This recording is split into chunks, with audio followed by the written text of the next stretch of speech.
এই দেশে নতুন করে কোনো স্বৈরাচারের জায়গা হবে না। বাংলাদেশের যে জাতি রক্ত দিতে জানে তারা পরাজয় মেনে নিতে পারে না।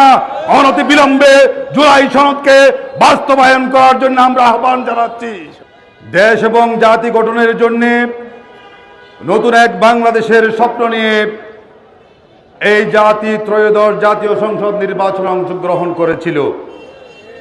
জুলাইয়ের চেতনাধারী সমস্ত রাজনৈতিক দলগুলো এই নির্বাচনে প্রতিদ্বন্দ্বিতা করেছিল।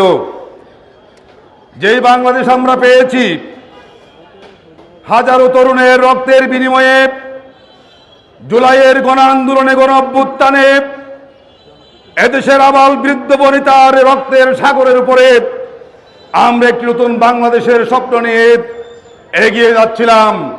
কিন্তু নির্বাচন পরবর্তী সময়ে আমরা দেখতে পাচ্ছি যারা ওই গণভোটে জুলাইয়ের চেতনার পক্ষে কথা বলেছিল, যারা হ্যাঁ ভোটে জনগণের ভোটাধিকার প্রয়োগের আশা ব্যক্ত করেছিল, হ্যাঁ ভোটের 70% দেশের মানুষ ভোট দেওয়ার পরেও আজকে তারা গণভোটের গণরায়কে উপেক্ষা করে একদলীয় শাসন ব্যবস্থার দিকে এই জাতিকে নিয়ে যেতে চায়।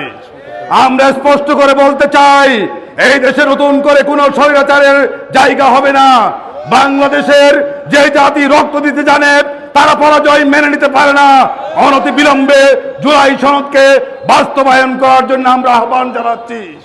অন্যথায় এই জাতি দুর্বার আন্দোলন করে তুলে এক দফার দাবিতে পরিণত করে ফ্যাসিস্ট শেখ হাসিনাকে যেভাবে বাংলা ছাড়া করেছে তোমাদেরকেও বাংলা ছাড়া করবে।